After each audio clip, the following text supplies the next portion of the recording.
حسین خود بنفس نفیس ایک مرتبہ خیمے میں جاتے ہیں، اصغر کو گودی میں لیتے ہیں، رباب اصغر کو دیکھ رہی ہے، رباب اصغر کو دیکھ رہی ہے، نہ جانے ماں کے دل میں کیا خیال آیا ہوگا، مگر حسین نے اتنا کہہ دیا رباب کوئی تو صاحب اولاد ہوگا۔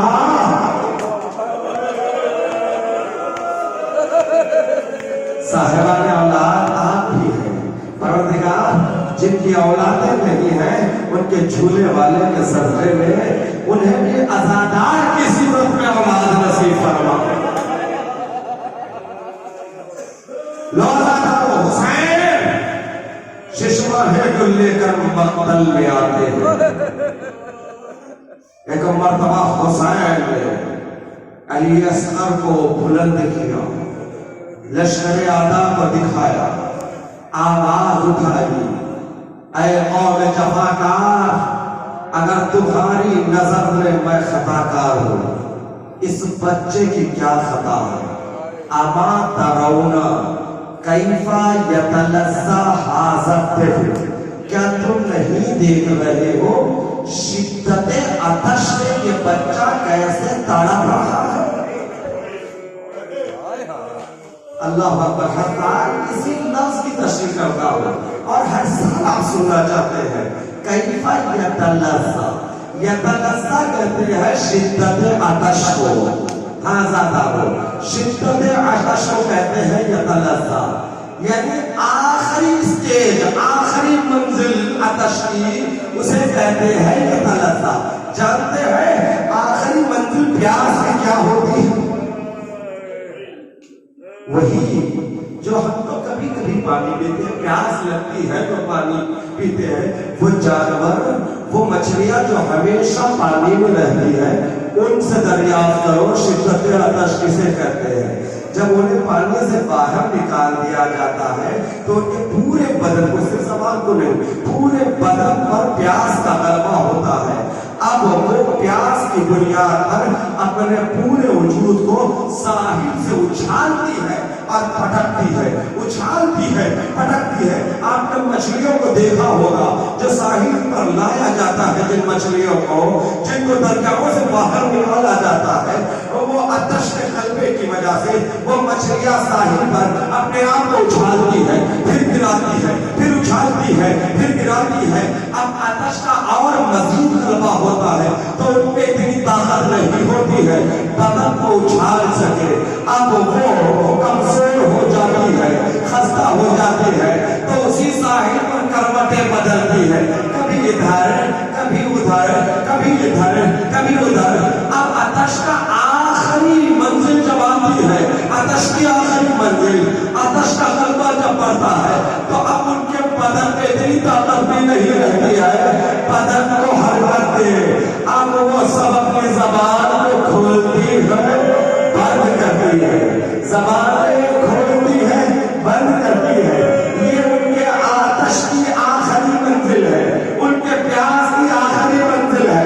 حسین یہی تو بتا رہے تھے، ارے چلتی ہوئی زمین پر اصغر کو لٹا دیا اور آپ نے کہا تم بھی حجت خدا کے فرزند ہو، اپنی حجت کو تمام کرو۔ حسین کے بیٹے نے حجت خدا کو یوں تمام کیا کہ اپنے ہونٹوں پر اپنے زبان کو پھیرا، ارے منہ کھول رہا ہے، بند کر رہا ہے، منہ کھول رہا ہے، بند کر رہا ہے۔ پیاس کی آخری منزل یہی ہے جسے حسین بتا رہے ہیں، کیا تم نہیں دیکھ رہے ہو؟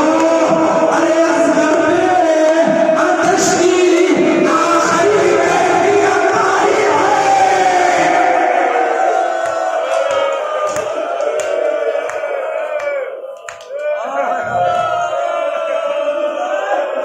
اللہ اکبر، اللہ اکبر۔ پروردگار ان آوازوں پر رحمت نازل کرے، آنکھوں میں آنسو لے کر دعا کیجیے۔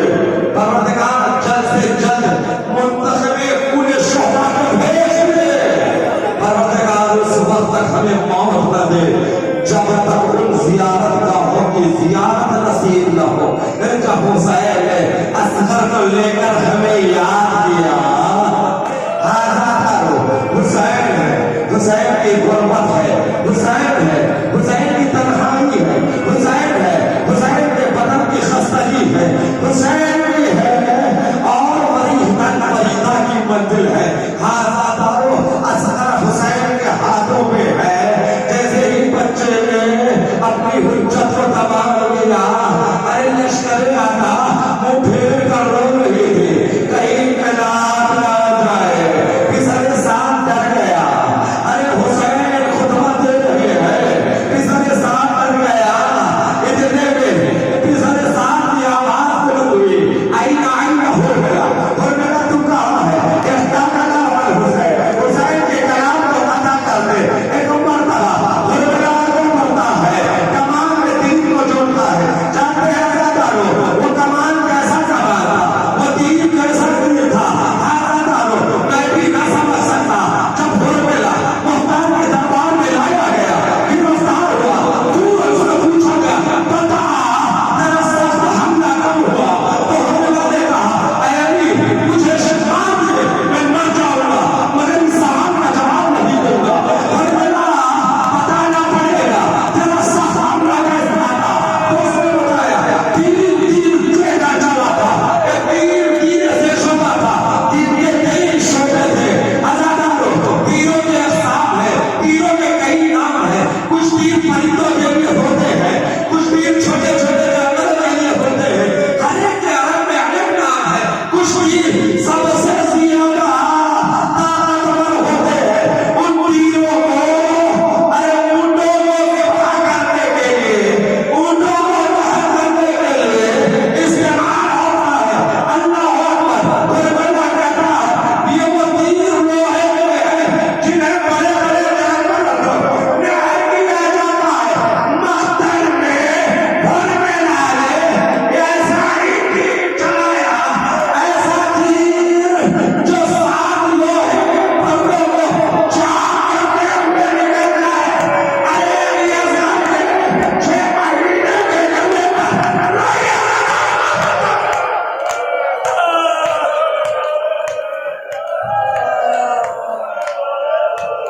اللہ اکبر. علی اصغر کے 6 مہینے کا بچہ اس کے گلے پر ایسا ہی تیر سنسناتا ہوا چلا. مختم کا جملہ ہے فَيَوْمَ الْمُسْرِفِ عَلَىٰ يَدَيْهِمَا. اللہ اکبر. کیسے ترجمہ کروں اس جملے کا، کیسے ترجمہ کروں؟ دوسرا جملہ ہے فَصُبِحَتْ مِنَ الْعُذْرِ إِلَى الْعُذْرِ. اللہ اکبر.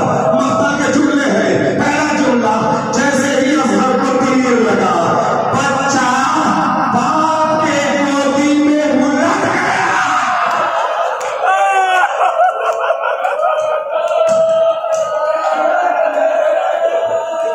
دعا کیجیے، میں جہاں تک مسائل پڑھنا چاہتا ہوں پڑھ سکتا ہوں. اللہ اکبر. حسین کی آزاداری کے لیے پروردگار ہم سب کو سکھاتے ہیں، حسین کے ماتم کرنے کے لیے سہتے. اس سینے میں طاقت پروردگار ذکر حسین کے لیے عطا فرما. بس یہی آرزو ہے، کچھ آرزو نہیں. ہاں زیادہ سن لیجیے اے روایت کا جملہ، مختل کا جملہ فَيَنْقَلِبُ الصَّبِيُّ عَلَىٰ يَدَيْ الْإِمَامِ. بچہ باپ کے ہاتھوں پر الٹ گیا. دوسرا جملہ مختل کا فَصُبِحَتْ مِنَ الْعُذْرِ إِلَى الْعُذْرِ. تیر لگتا ہے تو گلا چھدتا ہے، مگر مختل یہ نہیں کہہ رہا ہے اصل کا گلا چھد گیا، بلکہ مختل کا جملہ ہے بچہ اس کان سے اس کان تک ذبح ہو گیا.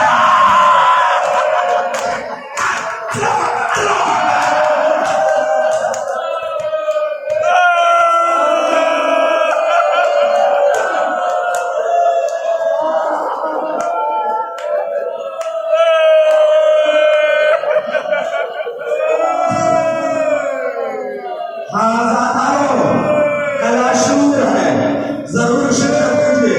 ہم سب مل کر اعمال عشرہ انجام دیں گے اور حسین کی راستے میں آگے جائیں گے. کہہ گے اِنَّا لِلَّهِ وَإِنَّا إِلَيْهِ رَاجِعُونَ.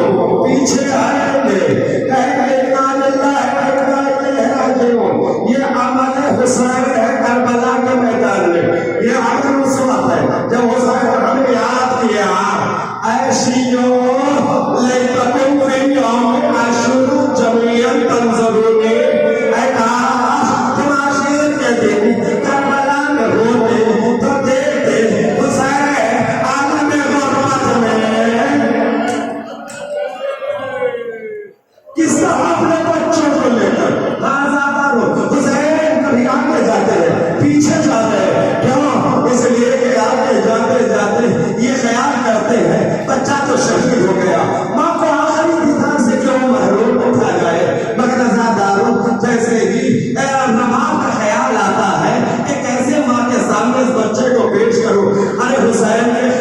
پیچھے آ جاتے ہیں.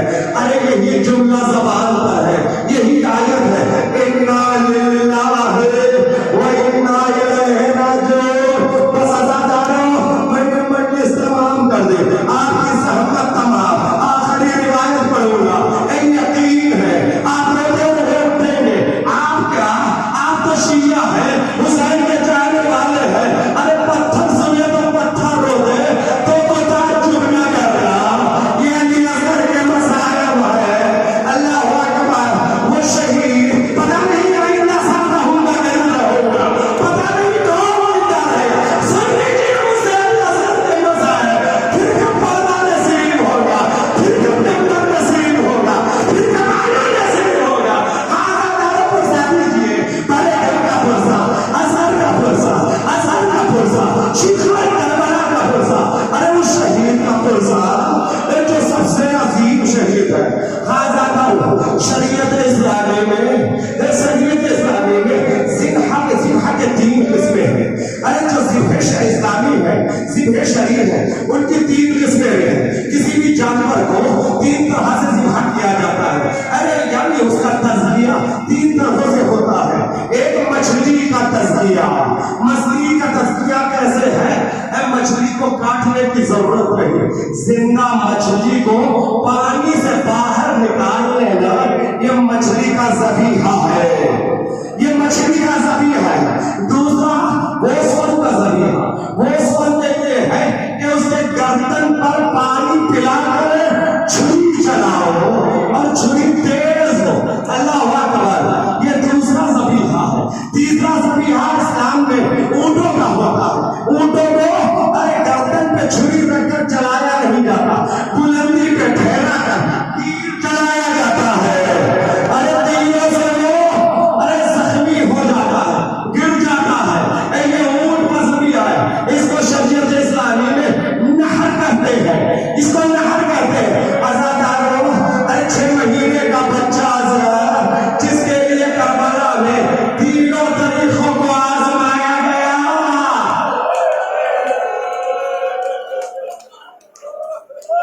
اللہ اکبر, اللہ اکبر. پروردگار کی نمازوں پر رحمت نازل کرے. پروردگار ماں کی گودیوں کو سلامت رکھے. انہیں آزادار اصغر بنا. جن کی گودیاں آباد نہیں ہے ان کی گودیوں کو علی اصغر کا صدقہ دے دے. اللہ اکبر. واہ شہید ہے علی اصغر جس پر تینوں طرح کے ذبیحوں کا استعمال ہوا ہے. پہلا ذبیحہ مچھلی کا. ارے جس کا کھانا پینا دودھ ہو, اس ماں کا دودھ خشک ہو گیا,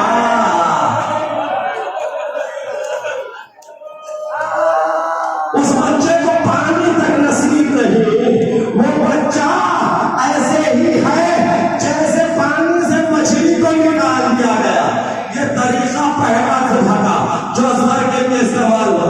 دوسرا طریقہ نہر کرنا. بڑے جانور کو نہر کیا جاتا ہے. ہاں دادارو, حسین کے ہاتھوں میں بچہ ہے. ارے تیر لگا. جب اصغر کو لے کر حسین خیبر تک پہنچے, پیغمبر تمام ہاتھ کے ربا آؤ اپنے بچے کو لے جاؤ.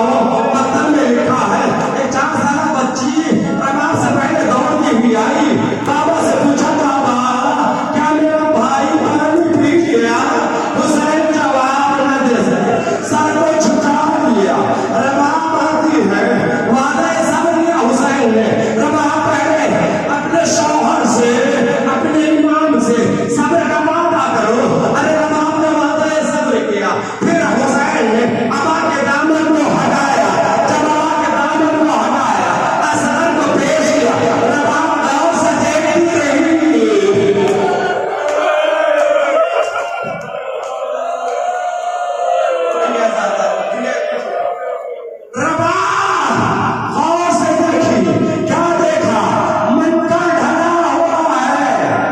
غور سے دیکھا. ارے گردن پہ تیر کے نشان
کہیں ارے گھوڑوں کی ٹانگوں سے بچہ زخمی نہ ہو جائے، لہذا خیمگاہ کے پیچھے ایک ننھی سی قبر کھودی۔ ارے قبر کا کیا کھودنا، صحرائے کربلا ہے، مٹی کو ہٹایا۔ شریعت اسلامی نے انسانی جذبات کا بڑا خیال رکھا، لہذا شریعت نے مکروہ قرار دیا۔ تمہارا کوئی عزیز ہے نہ اس کو میت پر مٹی ڈالو، نہ تم خدا کے برتر قبر کھودو، اس لیے کہ ارے تمہارا عزیز مر گیا ہے، تم اس کو برداشت نہیں کر سکو گے، لہذا حکم ہے کہ تم مٹی نہ ڈالنا، تم ہٹ جانا، دوسرے لوگ مٹی ڈالیں گے۔ ارے اتنا غریب تھا میرا حسین، اتنا تنہا تھا میرا حسین، آزاد نے سے خبر بنائے، اصغر کو چلتی ہوئی زمین کے حوالے کیا اور آہستہ سے مٹی ڈالنا شروع کیا، پیروں کی جانب سے مٹی ڈالا، اور اس کے بعد متن میں جملے نہیں ملتے ہیں، میں آپ کو بتا رہا ہوں، اس لیے کہ ہوتا یہی ہے نا، ایک باپ اور کیا کرے گا، اس کے بعد چہرے تک مٹی ڈالا، اور اس کے بعد حسین کے ہاتھوں میں گرم ریت ہے، حسین کے ہاتھ ارے ریت کی گرمی سے جل رہے ہیں، حسین سن رہے اصغر میں یہ مٹی تیرے